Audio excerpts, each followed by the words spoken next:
الحمد لله نستعينه ونعوذ به من شرور أنفسنا ومن سيئات أعمالنا من يهده الله فلا مضل له ومن يضلله فلا هادي له وأشهد أن لا إله إلا الله وأشهد أن محمدا عبده ورسوله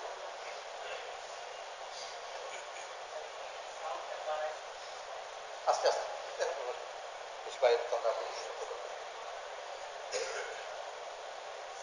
فأعوذ بالله من الشيطان الرجيم بسم الله الرحمن الرحيم قل هذه سبيلي أدعو إلى الله على بصيرة أنا ومن اتبعني سبحان الله وما أنا من المشركين وقال رسول الله صلى الله عليه وسلم الكيس من دان نفسه وعمل لما بعد الموت والعاجز من أتبع نفسه هواه وتمنى على الله الأماني أو كما قال عليه الصلاة والسلام ভাই কথা শোনা যাচ্ছে নাকি?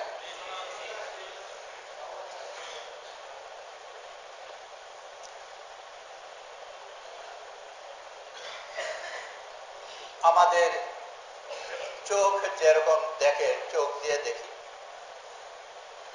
দিলও দেখে। মানুষ যেরকম চোখেরও অন্ধ হতে পারে, তো দিলেরও অন্ধ হয়। কোন জাতি যাদেরকে আল্লাহ তাআলা ধ্বংস করেছেন আর তাদের ধ্বংসের কারণ বলেছেন কারণ তারা দিলের অন্ধ ছিল। فإنها لا تعمى الأبصار ولكن تعمى القلوب التي في الصدور।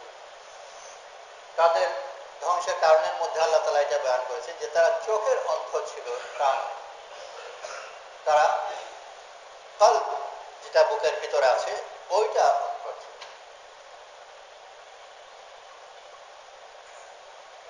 আর একজন ঈমানদার আল্লাহ তাআলা তাকে ওই দিল দিয়ে শুদ্ধ দেখার তৌফিক দান করে। তাই যে আল্লাহর দিকে ডাকে, ও যদি দিলের অন্ধ হয়, এক অন্ধ আরেক অন্ধকে কেমন করে পথ দেখাবে?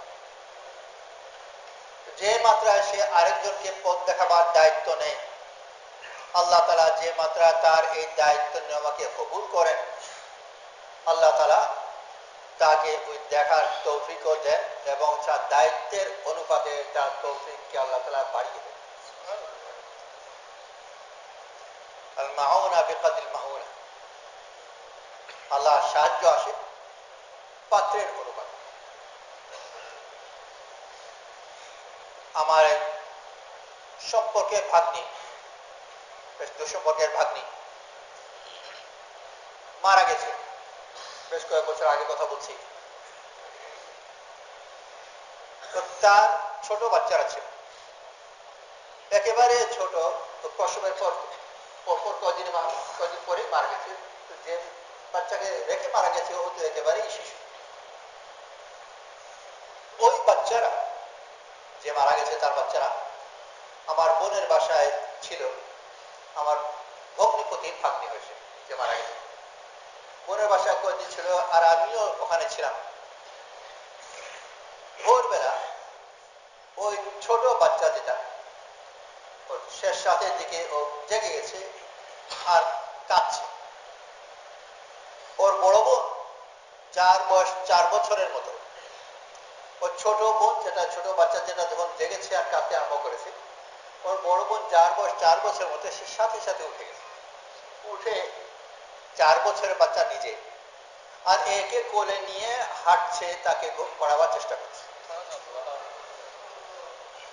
তো 4 বছরের বাচ্চা ও তো নিজেই উপদ্রব করে, তাকে কোলে নিয়ে ঘুম পাড়াতে হয়। কিন্তু আল্লাহ তাআলা তারকে এই দায়িত্ব দিয়েছেন যে তোমার এই ছোট বাচ্চাকে দেখাশোনা করো। আল্লাহ তাআলা তাকে এই যোগ্যতাও দিয়ে দিয়েছেন। আর শেষ রাতে যেমনি সে একটু শব্দ করেছে, সাথে সাথে জেগেছে আর উঠে তাকে কোলে নিয়ে হাঁটছে। বন্দাকে আল্লাহ তাআলা নিজ ইসলার জন্য সবচেয়ে উত্তম আমল দিয়েছেন দাওয়াত। অন্যের দায়িত্ব যত বেশি নেব, আল্লাহ তাআলা তার সংশোধন তত বেশি করবে।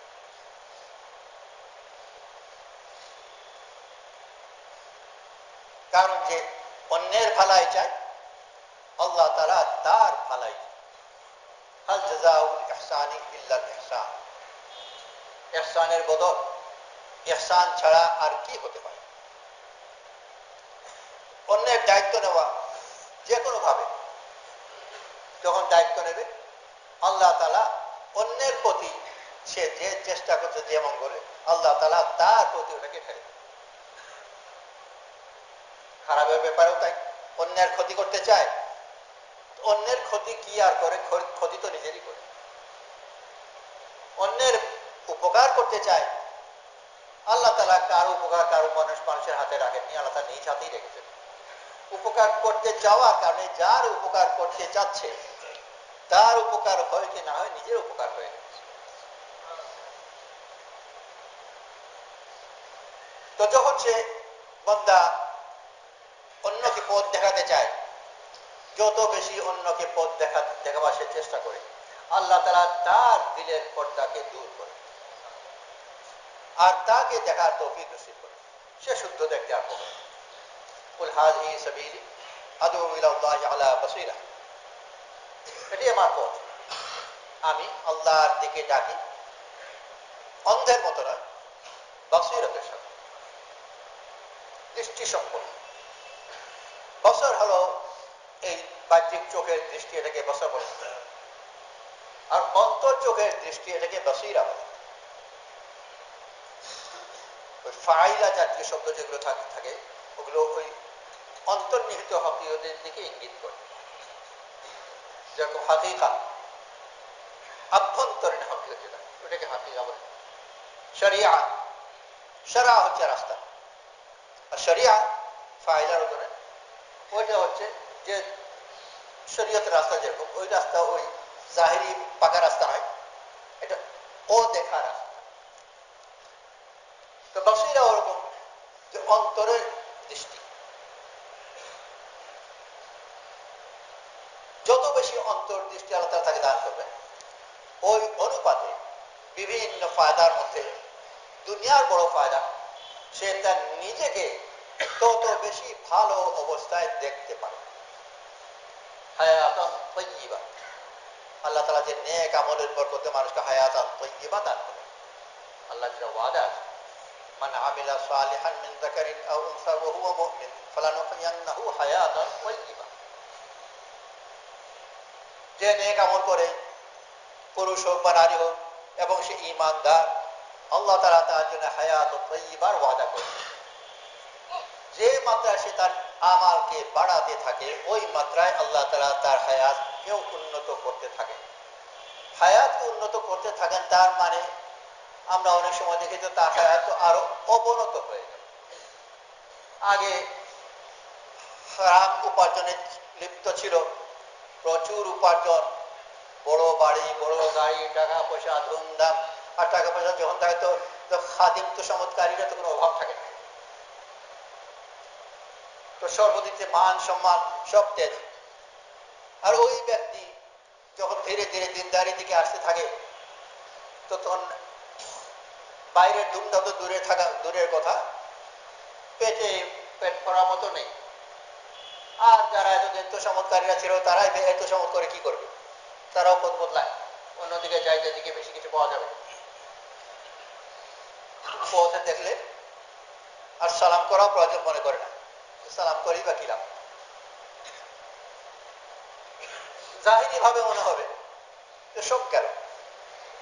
আর আল্লাহ তাআলা ওয়াদা করছেন তার হায়াত উন্নত, আর এই অবস্থাতেই তার হায়াত উন্নত হচ্ছে। কখনো কখনো উপলব্ধিতে একটু দেরি হয়, খুব বেশি হয়। আল্লাহ তাআলা তাকে এর ভিতরই দেখা যে তোমার জীবন আগের চেয়ে এখন ভালো, সে অনুভব করে। এটা মরার পরের কথা না, মরার আগে। কারণ তার দৃষ্টিকে, অন্তর্দৃষ্টিকে আল্লাহ তাআলা পরিবর্তন করে। তো যে জিনিসকে একসময় মানুষ ভালো মনে করে, ওইটাকেই আবার কখনো খারাপ মনে করে, কারণ তার দৃষ্টি বদলে গেছে। যেটাকে খারাপ মনে করে ওইটাও ভালো মনে করে, দৃষ্টি বদলে গেছে। জিনিসও এক, কিন্তু তার নজর পরিবর্তন হয়ে গেছে। আমর ইবনে আস রাদিয়াল্লাহু আনহু, রাসূল করিম সাল্লাল্লাহু আলাইহি ইসলামের কাছেই ওনার জীবন। আইয়ামে জাহিলিয়াতেও মক্কার লোক যেহেতু কুরাইশে রাসূল সাল্লাল্লাহু আলাইহি ইসলামকে ছোট থাকতে থেকেই দেখেছেন কাফির অবস্থায়, ঈমান আনার পরে রাসূল সাল্লাল্লাহু আলাইহি ইসলামের সাহাবী আবার কাছে থেকে দেখেছেন ঈমানের অবস্থায়। কিন্তু উনি বলছেন রাসূল সাল্লাল্লাহু আলাইহি ইসলামের চেহারা ভালো করে বর্ণনা দিতে পারবেন না, কারণ কখনো ভালো করে দেখতে পারেন। আইয়ামে জাহিলিয়াতে রাগ ঘৃণা এত প্রবল ছিল যে সেই ঘৃণার কারণে ওর দিকে তাকাতে পারতেন। আর ঈমানের পরে এত মহব্বত ছিল, তো সেই মহব্বতের কারণে ওই দিকে তাকাতে পারতেন। তো চেহারা আর দেখা হয় না। একই ব্যক্তি রাসূল সাল্লাল্লাহু আলাইহি ইসলাম তো আগেও ছিলেন, পরেও আছেন। ওই একই ব্যক্তিকে কখন এত বেশি ভালো লাগছে, বা প্রথম এত বেশি খারাপ লাগছে, আর কিছুদিন পরে আবার এত বেশি ভালো লাগছে। পরিবর্তন কি? নিজের দৃষ্টি বদলেছে। আগে যে চোখে দেখেছেন ওই চোখে খারাপ লেগেছে, এখন যে চোখে দেখছেন সে চোখে ভালো লাগছে। তো মানুষের দেখার ব্যাপারে দুনিয়াতে প্রথমে আমরা দেখি ফ্যাশন এইভাবে, ফ্যাশন যে জিনিসের পরিবর্তন না তা নয়, বরং দৃষ্টির পরিবর্তন। দুনিয়াদাররাও এই কথাকে খুব জানে, ব্যবসায়ীরা এই কথাকে খুব জানে। এই জন্য ব্যবসায়ীরা চেষ্টা করে ক্রেতার দৃষ্টি তার পক্ষে আনে, আর দৃষ্টি তার পক্ষে নিয়ে আসে। তো একটা ভালো প্যান্ট, মনে করা যায় জিন্স, যেটার দাম $100, ওইটা ছিঁড়া পচা ডাস্টবিনের হয়ে গেলে ওখানে ডাস্টবিন থেকে তুলে এনে বিক্রি করে $200।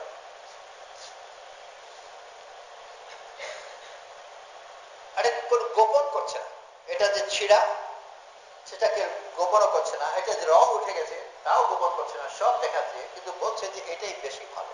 সে বলে হ্যাঁ হ্যাঁ ঠিক ঠিক। কেন বলছে ঠিক? যে ওর দৃষ্টিকে নিজের হাতে নিয়ে ওটাকে সে দখল করেছে। আমি যেভাবে দেখাই সেইভাবে দেখতে হবে। তো যখন সেইভাবে তার দৃষ্টির নিয়ন্ত্রণ নিজ হাতে নিয়ে নেয়, তখন ও যেভাবে দেখায় সেইভাবে দেখে। তো শয়তান যদি মানুষের দিলের দৃষ্টিকে নিজ হাত নিজ নিয়ন্ত্রণে নিয়ে নেয়, তো নিজে দেখে না, ও শয়তানের হয়ে দেখে। ইস্তাহবাযা আলাইহিম শাইতান, শয়তান তাকে দখল করে ফেলছে। তো জিন যদি কাউকে ধরে, জিন তাকে দখল করে ফেলে, তাহলে ওকে জিজ্ঞেস করলে ও যে নাম বলে জিনে ধরা অবস্থায়, ওটা তার নাম নয়, ওই জিনের নাম বলছে। তোমার বাড়ি কোথায়, তোমার ঠিকানা কোথায়, সব উত্তর দেয়, কিন্তু কোনটা তার নিজের নয়। ওর ঘাড়ের উপর যে জিন সওয়ার হয়েছে, ওর হয়ে গেছে পরিপূর্ণভাবে, আর তার উত্তর দিচ্ছে।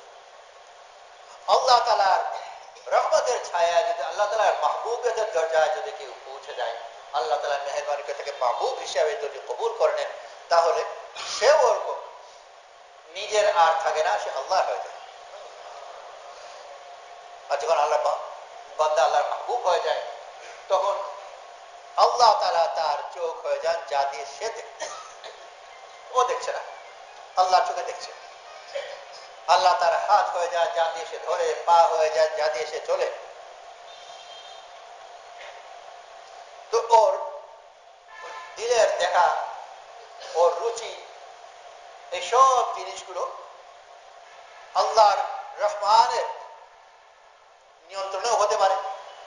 রহমানের হাতে সে নিজেকে দিয়ে দিয়েছে, আল্লাহর নজরে সে দেখছে। আর শয়তানও দখল করে ফেলতে পারে, আর শয়তানের নজরে সে দেখছে। শয়তানের নজরে যদি দেখে, তাহলে আল্লাহ তাআলা তাকে দেবেন নিয়ামত, আর সে ভাববে বসে পারে।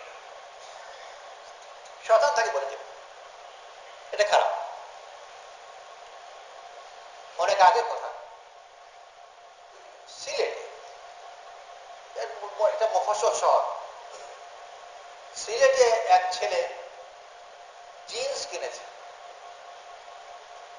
দোকানদারকে জিজ্ঞেস করেছে এটা রং উঠবে কিনা। দোকানদার ঠিক ভালো করে বুঝতে পারেনি বোধহয়, না ঠিক বুঝাতে যায় না। তো দোকানদার তাকে না ওকে বুঝতে পেরেছে সে কি চায়। দোকানদার তাকে নিশ্চয়তা দিয়েছে যে কয়েকদিনের মধ্যে রং উঠে যাবে, রং টিকবে। তো সে ভালো দাম দিয়ে কিনেছে। কিন্তু দোকানদার যে বলেছিল কয়েকদিনের মধ্যে রং উঠে যাবে, এর চেয়ে অনেক বেশি দিন পার হয়ে গেছে, রং উঠছে না। দোকানদার যে বিক্রি করেছিল তার উপর খুব অসন্তুষ্ট হয়েছে, আমাকে ঠকিয়েছে। ওয়াদা করলো রং কাঁচা, কিন্তু আসলে রং পাকা। তো ওলট পালট হয়ে গেছে। কোনটা ভালো কোনটা মন্দ, কাঁচা ভালো না মন্দ পাকা ভালো? আগে তো ছিল পাকা রং ভালো, বিক্রেতা নিশ্চয়তা দিত যে রং পাকা টিকবে। আর এখানে বিক্রেতা নিশ্চয়তা দিয়েছে যে রং কাঁচা টিকবে না, কিন্তু ভুলবশত রং ছিল পাকা। ওলট পালট হয়ে গেছে। কোনটা ভালো কোনটা মন্দ, ভালো জামা কোনটা, ছেঁড়া জামা কোনটা। বা প্লেনে আমার পাশে একজন প্যাসেঞ্জার, সম্ভবত নিউ ইয়র্ক থেকে আসছিলাম, স্টকহোমে, তারপর প্রথম স্টপে নিউ ইয়র্কে যখন উঠেছে, ওর জামা কাপড় প্রচলিত অর্থে দামি নতুন ভালো কাপড়ে, কিন্তু স্টকহোমের নাম্বার একটু আগে সে তার জামা কাপড় পরিবর্তন করে। তার দৃষ্টিতে নাম্বার জন্য ওখানে হয়তো তার এয়ারপোর্টে জানাশোনা করলো কেউ আছে, তাকে ভালো পোশাক পরে নামতে সব করে তো ঠিক থাকে না। এটা আমাদের দেশে এরকম আছে, নাম্বার সময় একটু ভালো জামা কাপড় পরে। তো স্টকহোমের নাম্বার একটু আগে জামা কাপড় এগুলো বাথরুমে গিয়ে বদলি এলো, আর বদলি কি এলো, ছিঁড়া তেনা পড়ে এলো।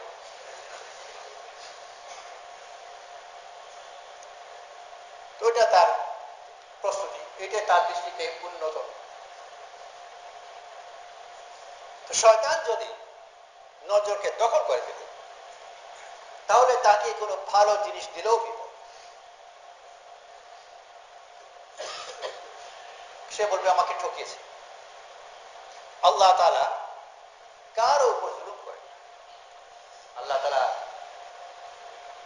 সিফাতি নাম রহমান রহিম, আর এই নামগুলোকে সবচেয়ে বেশি উচ্চারণ করে।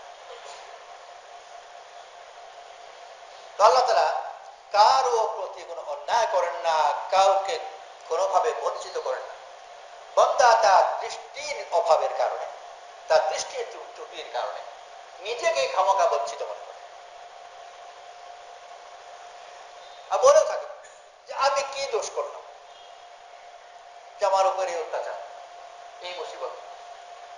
যেখানে আল্লাহওয়ালারা বলে যে আমি কি গুণ করলাম বুঝতে পারছি না, আল্লাহ তাআলার এত নিয়ামতের বর্ষণ আমার উপর, অথচ নিজের মধ্যে তো কোনো না ভালো আমল কিছু দেখি না, কোনো সিফত দেখি না, কোনো গুণ দেখি। আর আল্লাহ তাআলার নিয়ামতের বর্ষণ, আর এর মোকাবেলায় একজন ফাসিক ফাজি বলে যে আমার মধ্যে আবার দোষ কোথায়।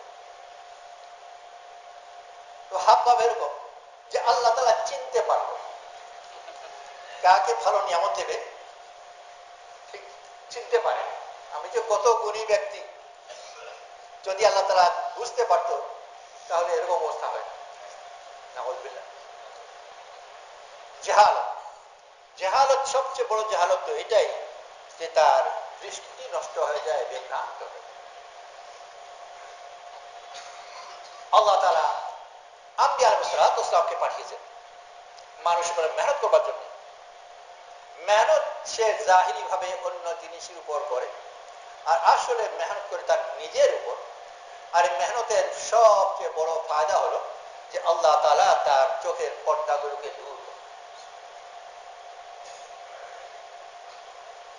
দুনিয়ার মানুষের একটা বড় মুসিবত হলো যে চোখের সামনে যেসব জিনিস দেখছে আসবাব, এই আসবাবকে চূড়ান্ত মনে করা, আর এটাকেই হকিকত মনে করা।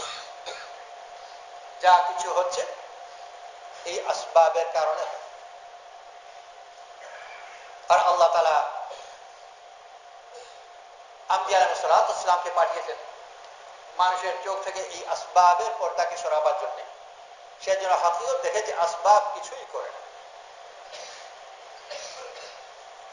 যে আসবাব এর মধ্যে ক্ষমতা দেখে আসবাবের উপর ভরসা করে। আর মানুষের যত চিন্তা পেরেশানি সবগুলো ওই আসবাবের উপর ভরসার সাথে জড়িত।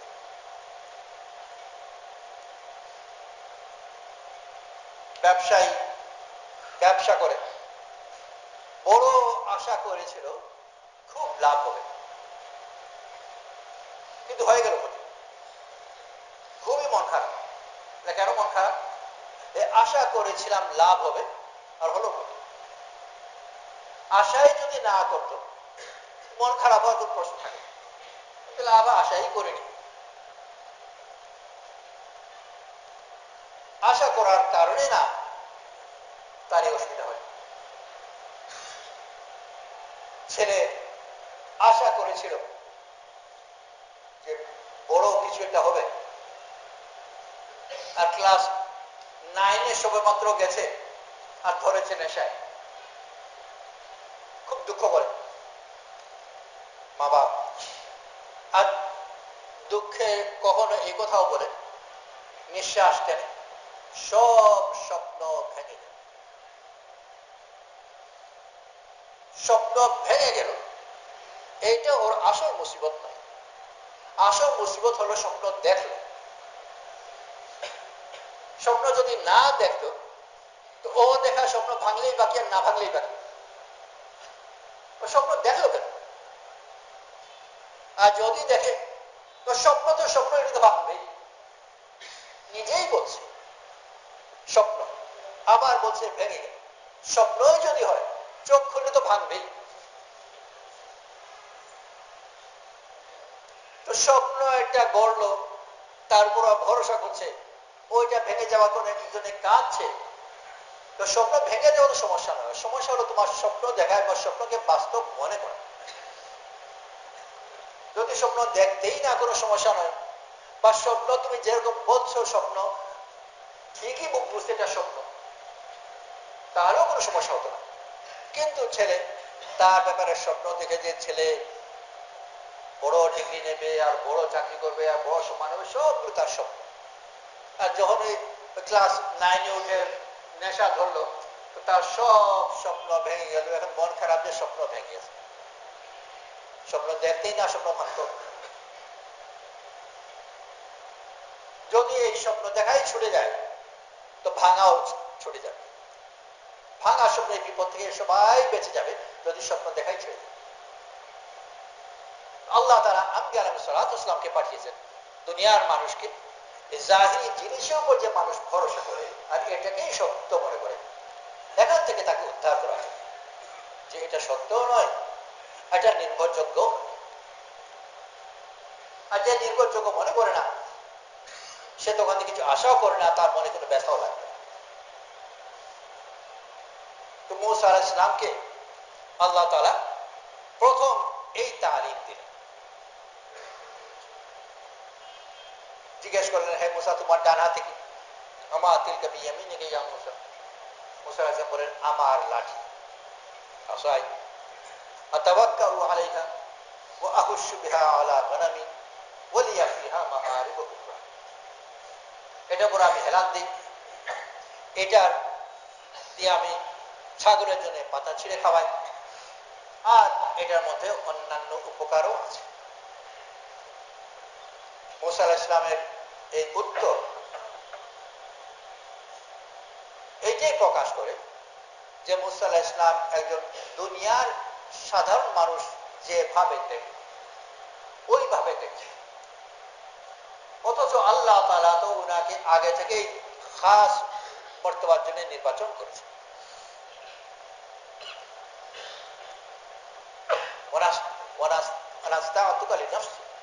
তোমাকে আমি আমার জন্য বানিয়েছি। যাকে আল্লাহ তাআলা নিজের জন্য বানিয়েছেন আর সে লাঠিকে বলে আমার, যেখানে বলা উচিত ছিল আল্লাহ আমার, কোথায় আল্লাহর কোথায় লাঠি? আল্লাহ তাআলা তো এটা পছন্দ করবেন না। যে তোমাকে তো এই জন্য বানানো হয়েছে যে তুমি লাঠিকে আমার বলবে আর লাঠির উপর ভরসাও করবে, আতাবাক্কে আলাইহা, এটার উপর আমি হেলান দিই, এটাই আমার নির্ভরযোগ্য জিনিস, এটার উপর আমি ভরসা করি আর এটা দিয়েই আমার জীবিকা। কোনটাই তো মূসা আলাইহিস সালামকে যে স্তরের জন্য আল্লাহ তাআলা সৃষ্টি করেছেন আগেতেই নির্ধারিত নির্বাচিত, এই এই উত্তর কোনটার সাথে সামঞ্জস্যপূর্ণ। প্রথম কথাই ওখান থেকে ওনাকে উদ্ধার করতে হবে। আল্লাহ তাআলা বলেন এটা ফেলে দাও, ফেলে দিলেন। ফেলে দেওয়ার সাথে সাথে আল্লাহ তাআলা এই জিনিসের মধ্যে কিছু হাকিকত যেগুলো আগে দেখেননি এখন দেখান। ফারাআহা তাহতাজ্জু কাআন্নাহা জান, লাঠি যখন ফেলে দিলেন তখন দেখলেন যেটা কিলবিল করছে সাপের মতো।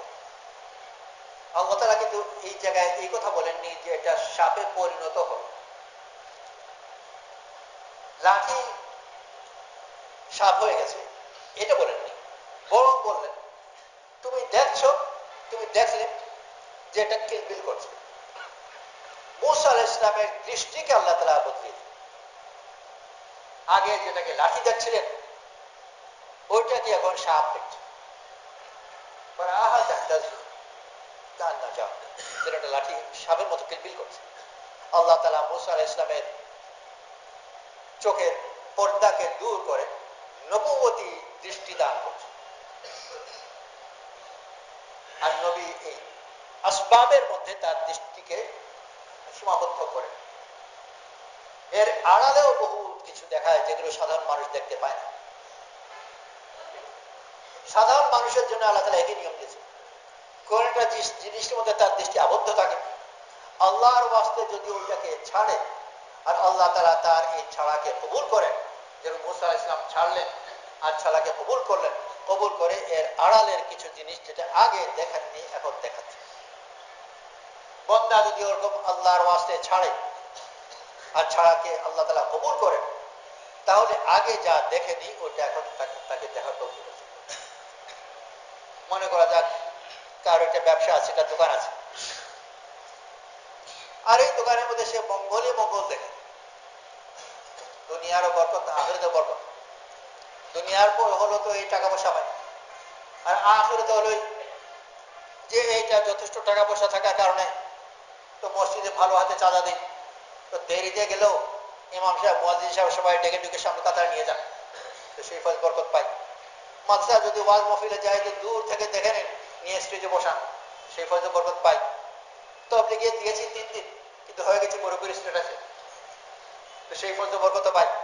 কারণ মশওয়ারায় আমাকেই ডাকা হয় আর আমার ফয়সালা মধ্যেই ফয়সালা করা হয় আর সবাই আমার রায়ের খুব প্রশংসা, মাশাআল্লাহ আল্লাহ তাআলা বড় হিকমত দান করেছেন। আর হিকমতে হযরত হলো দোকান, এত বেশি টাকা থাকলে হিকমত তো আসবেই। তো শেষ বোকা মানুষ বুঝে এই অত সব হিকমত আর খয়র বরকত তার ফয়েজ থেকে আসছে বুঝে। কিন্তু যে কোনো কারণেই হোক ধীরে ধীরে আল্লাহ তাআলা তার দিলের মধ্যে দিন ঢাললেন। আর এক পর্যায়ে এই দোকান ছেড়ে হয়তো তবলিগে লম্বা সময়ের জন্য চলে গেল, বা পীরে খানকা চলে গেল লম্বা সময়ের জন্য, আর দোকান তার ছুটেই গেল। যদি এটার জন্য খুব প্রস্তুত ছিল না, কিন্তু এক পর্যায়ে প্রস্তুত হয়েও গেল, ছুটেই গেল। পরবর্তীতে ফিরে আসার পরে এখন সে কি করবে, তার তো কিছু নেই। মশওয়ারা করে বলা হলে যে তুমি দোকানদারি করো, বা একজন আল্লাহওয়ালা সত্যিকার অর্থে আল্লাহওয়ালা তাকে পরামর্শ দিলেন তুমি আবার একটা ব্যবসা করো। এখন সে কোনোভাবেই রাজি হতে চায় না, ভয় পায়। কেন ভয়? যে ব্যবসায় যদি আমি বাজারের মধ্যে ঢুকি তাহলে আমার ঈমান আমল রাখা মুশকিল হবে। এতদিন পর্যন্ত তুমি ওই বাজারেই ছিলে, ঈমান আমল রাখা কেন মুশকিল হবে? তো বলে হুজুর অধিকাংশ ক্রেতা তো মহিলা, চোখের বাজার তো মুশকিল। এই কথাগুলো তুমি আগে তো বলোনি কোনোদিন। অধিকাংশ ক্রেতা কি এখন মহিলা হয়েছে? আগে ছিল না? ছিল, কিন্তু এটা সমস্যা মনে হয় এখন মনে হচ্ছে। আর কথাবার্তা 2 নম্বরে তো হয়েই যায়। এখন তো কথাবার্তা 2 নম্বরে তো হয়েই যায়, আর হয়েই যেতে পারে বলে ভয় পাচ্ছ। আর আগে তো নিজে 2 নম্বরে হামেশা করতে ভয় তো লাগতো না। তো ফেলে দেওয়ার কারণে, ছেড়ে দেওয়ার কারণে আল্লাহ তাআলা তাকে এই দৃষ্টি দান করেছে। এখন ওইটার মধ্যে সে মুসিবত দেখছে। আগে যেটার মধ্যে ফায়দাই ফায়দা দেখেছে। তো এখন আগে এটাকে ছেড়ে যাওয়া তার জন্য বড় মুসিবত ছিল। আর এখন নানান ভাবে বলার পরেও সে ইতস্তত করছে যে ওখানে যদি যাই তাহলে আমার ঈমান আমল ঠিক রাখা তো মুশকিল হবে, আমি কেমন করে থাকবো, ভয় লাগছে। আগে ভয় পাই, আগে তো এর মধ্যে ফায়দাই দেখেছে। তো ওই দোকানে তো এখন পাচ্ছে ভয়। তো ওই লাঠি এখন মুসা আলাইহিস সালাম দেখছেন সামনে। দোকানে কোনো পরিবর্তন হয়নি, তার দৃষ্টি পরিবর্তন হয়েছে। আগে শুধু এর মধ্যে টাকা পাওয়ার লাভ দেখেছে, আর সেই টাকা দিয়ে তার আনন্দ ফুর্তি দেখেছে। কিন্তু আড়ালে যে নাফরমানি আছে, আল্লাহর অসন্তুষ্টি আছে, ওগুলো আগে দেখে এখন দেখছে। আর এছাড়া এটার মধ্যেই সে রিজিক দেখেছে। আল্লাহ তাআলা ধীরে ধীরে তাকে এই ইয়াকিনও দান করেছে যে এতদিন তো দোকান ছাড়া চললো, তো বাকি দিন চলবে না, তাই বা কেন? আল্লাহ তাআলা ধীরে ধীরে তার জীবিকা যে দোকান ছাড়াও হতে পারে এটারও কিছু ইয়াকিন আসছে।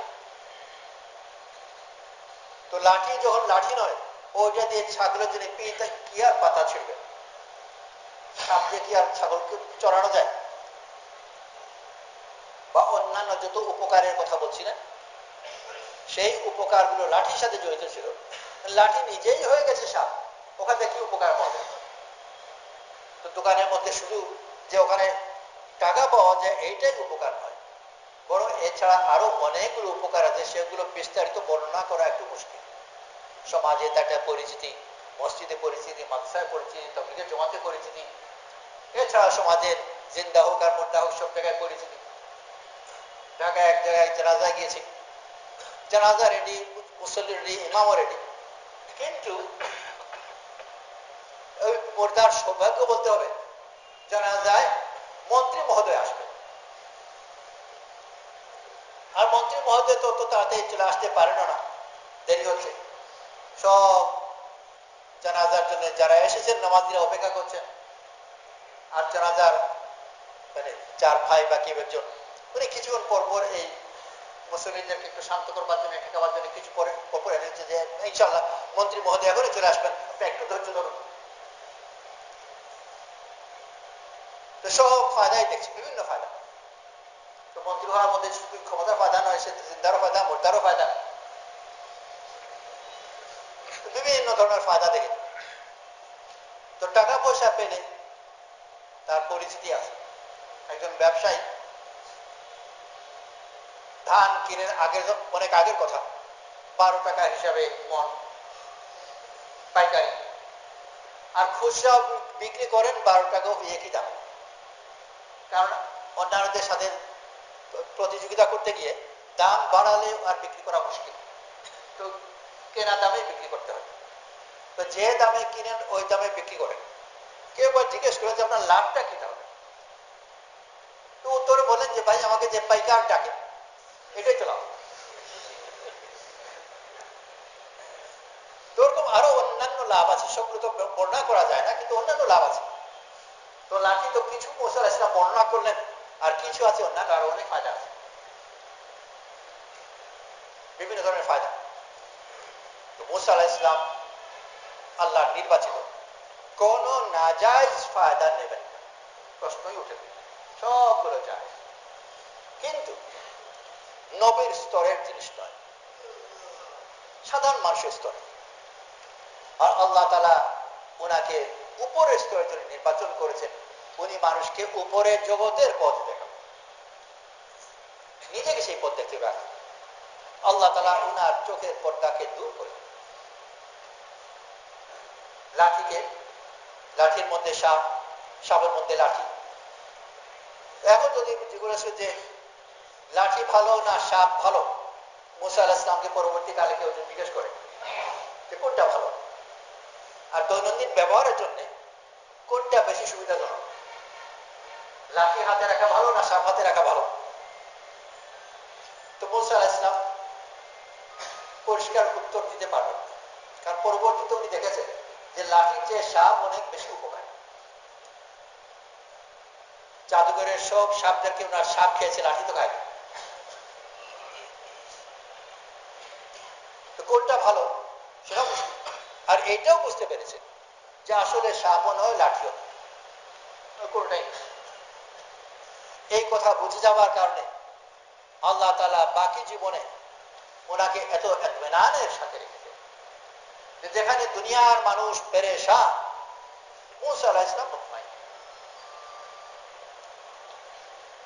বনী ইসরাইলকে নিয়ে বের হয়েছেন, একদিকে সমুদ্র, অপর দিকে ফিরআউনের বাহিনী। আল্লাহ তাআলা আগে থেকেই জানিয়ে দিয়েছেন লা তাখাফু দারাকা ওয়ালা তাখশা, ধরা খাওয়ার ভয় করবে না। আল্লাহ তাআলা বহুত মেহেরবান, আগে থেকে সতর্ক না করে দিয়ে কোনো অসুবিধার জিনিসও দেন না, আগে সতর্ক করে দিন যাতে সে পেরেশান না হয়। অনেক সময় ডাক্তার ওষুধ দেন, এই ওষুধের কিছু পার্শ্বক্রিয়া আছে, মূল রোগের ছাড়া অতিরিক্ত কিছু আছে, মূল রোগ সারাবে কিন্তু কিছু পার্শ্বক্রিয়া, মনে করা যাক মাথা ঘোরাবে বা এমন হতে পারে। তো ভালো ডাক্তাররা সতর্ক করে দেন রোগীদেরকে যে এই ওষুধ খেলে হতে পারে মাথা ঘোরাবে, কিন্তু এটা কোনো ঘাবড়াবার ব্যাপার না, ওটা সেরে যাবে। এই জন্য সতর্ক করে দেওয়া যে পরবর্তী ঠিকই যদি মাথা ঘোরায় রোগী যেন না ঘাবড়ে।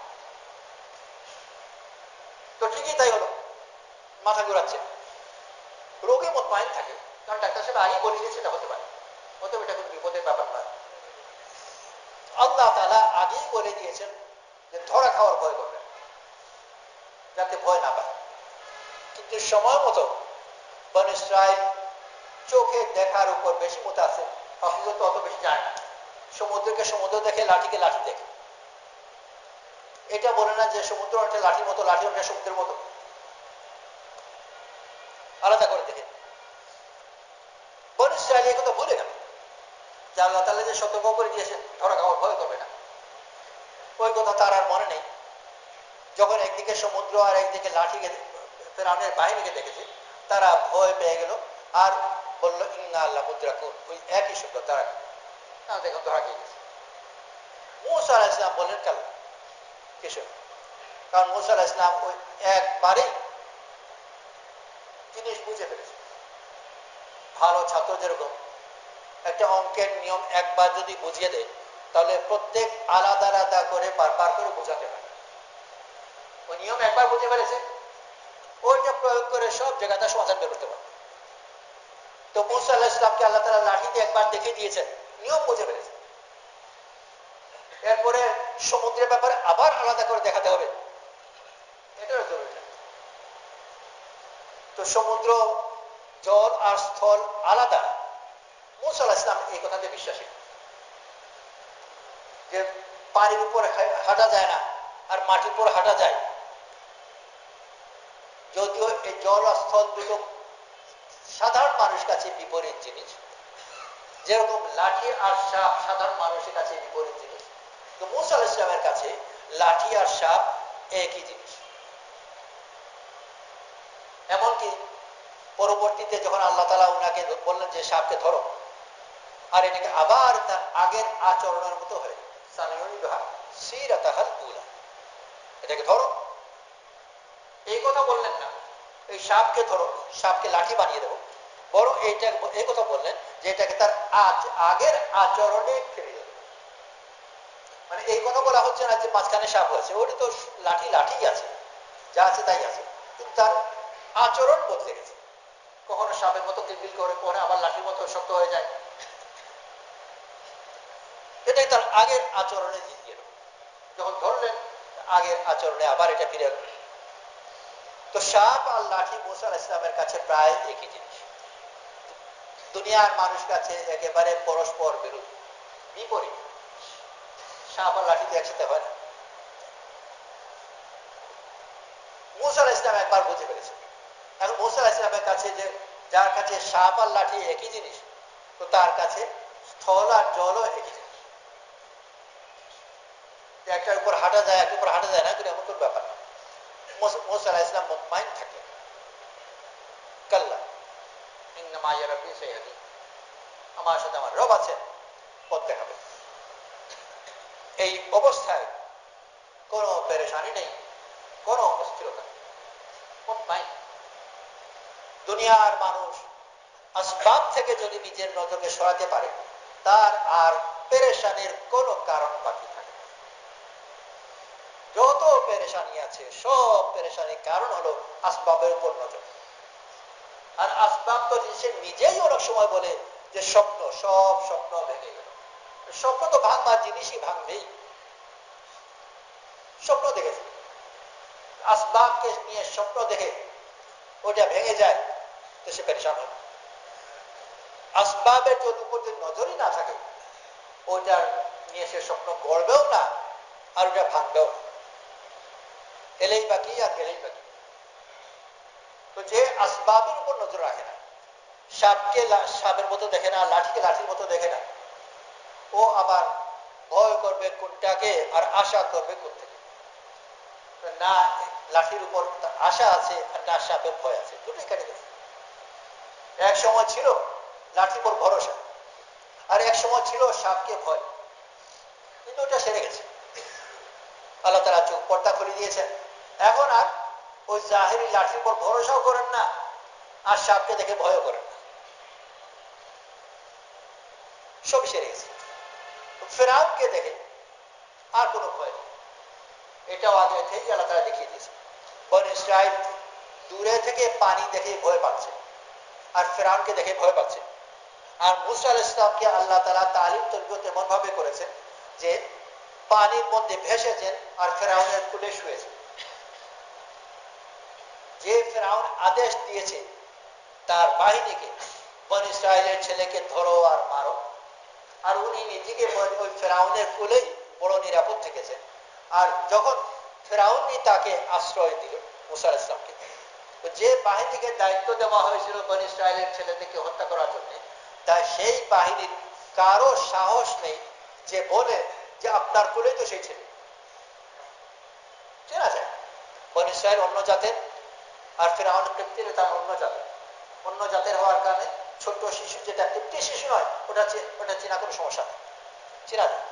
চিনতেও পেরেছে, মারতেও চেয়েছে, কারণ ফেরাউন কি বলেছে লা তাকতুল, এতে বোঝা যায় যে ফেরাউন মারতেও চেয়েছে। তো মূসা আলাইহিস সালাম তো জানেনি আমি তো পানিতে ভেসে ভেসেই বড় হয়েছে, আর যে ফেরাউন আমাকে মারতে চায় তার সেই আমার সবচেয়ে বড় প্রহরী ছিল, সে আর কি বলবে, সব কেড়ে গেছে। আল্লাহ তাআলা আমাদেরকে দিন দিয়েছেন যেন দুনিয়ার এই আসবাবের পর্দা থেকে নজর সরে যায় আর হকের দিকে নজর যায়। আসবাবের পর্দা থেকে যদি নজর সরে যায়, তাহলে দুনিয়ার মানুষের যে বড় মুসিবত, সব পেরেশানি, দুশ্চিন্তা, সব দুশ্চিন্তা থেকে আল্লাহ তাআলা নাজাত দিয়ে দেবেন। কারণ সব দুশ্চিন্তা মানুষের ওই আসবাবের সাথে জড়িত, আর ভবিষ্যতে কি হবে ওইটা নিয়ে চিন্তিত। বর্তমান সমস্যাকে সমস্যা বলে, আর এটা সমাধানের চেষ্টা করে চিন্তা করে। চিন্তা সমাধানের পথে, এটা সমস্যার সম্মুখীন হল, চিন্তা করে সমস্যার সমাধান বের করে। চিন্তা একটা উপকারী জিনিস, আর এটা মানুষকে মনকে সুস্থ করে, পেরেশান করে। দুশ্চিন্তা, দুশ্চিন্তা একটা রোগ, অবাস্তব, আর এটা যদি কোনো সমাধান বেরোয় না, দুশ্চিন্তা নিজেই সমস্যা। দুশ্চিন্তার প্রধান সমস্যা হলো আমাদের দেশে তুলনামূলকভাবে কম, পশ্চিম দেশে অনেক বেশি মানসিক রোগী, দুশ্চিন্তার রোগী ডাক্তারের কাছে যায়। ডাক্তারের কাছে গিয়ে তো ডাক্তার বোঝার চেষ্টা করে যে আপনার সমস্যাটা কি। তো সমস্যা বলে মানে এমন হচ্ছে আমার, তো ডাক্তার কেমন করে বুঝবে যে মানে কি।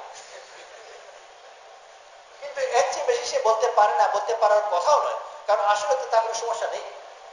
দুশ্চিন্তা, কল্পনা করে। কাল্পনিক সমস্যার তো কোনো ভাষাও নেই।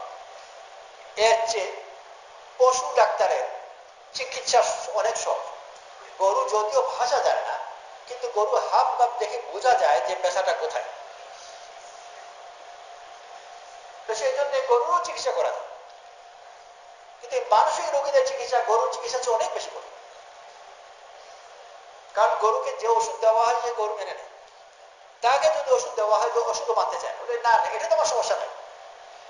তোমার সমস্যা কি? মানুষ সেই গিয়ে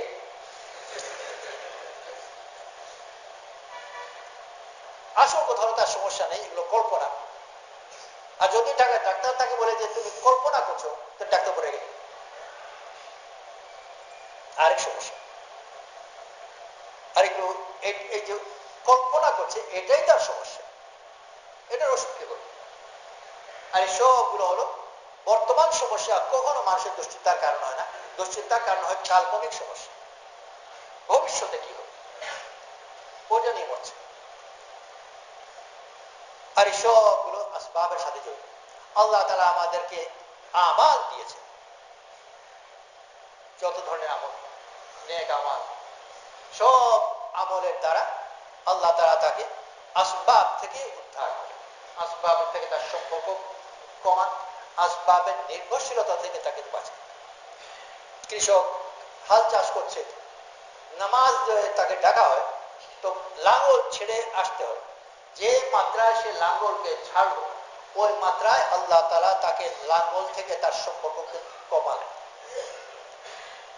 আর লাঙ্গল উপর নির্ভরশীলতাও কমালেন। লাঙ্গল নির্ভর যত চিন্তা ফিকির আছে সেগুলো থেকেও কমালেন। যদি ওটা ধাপে ধাপে কমতে থাকে, এক পর্যায়ে আসবে ইনশাআল্লাহ যে তার যদি ফসল পানিতে নিয়ে যায় পোকা খেয়ে ফেলে পেরেশান হবে। কারণ ওই বারবার করে লাঙ্গল ছাড়তে ছাড়তে আর নামাজ পড়তে পড়তে এরপর তার নির্ভরশীলতা কমেছে, এর সাথে তার মনের সম্পর্ক কমেছে।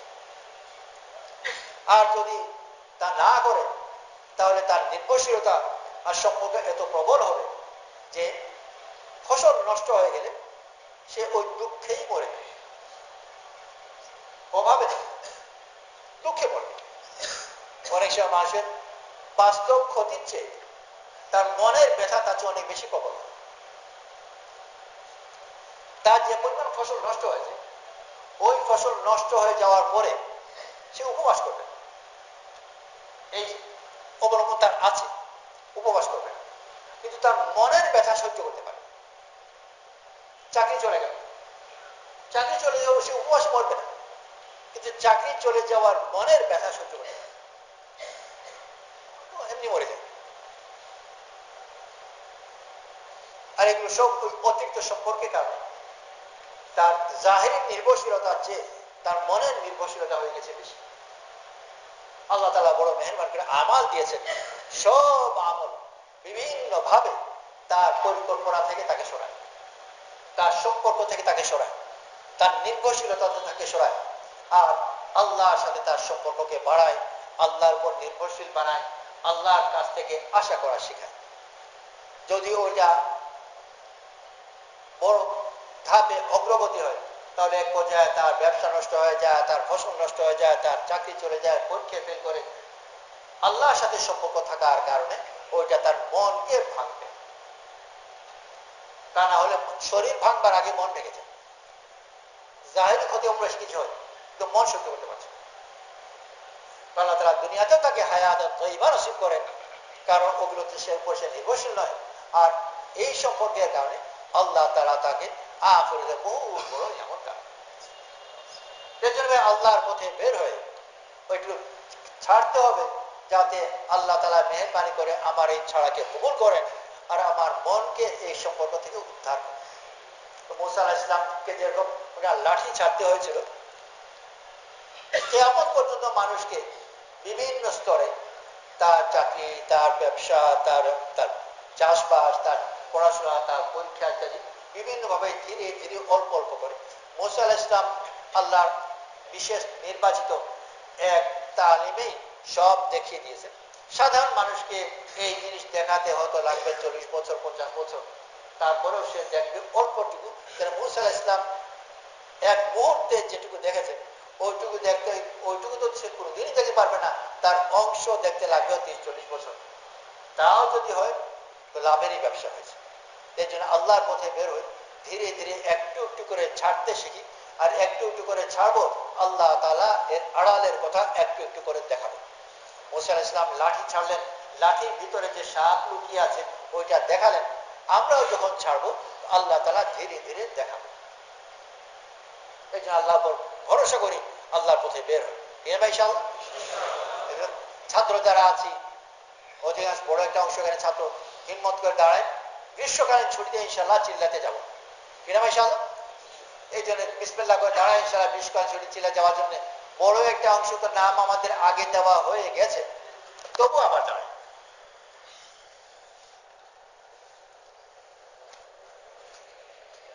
আগে যদিও নাম দেওয়া হয়ে গেছে, আবার নিয়োগ করি, আবার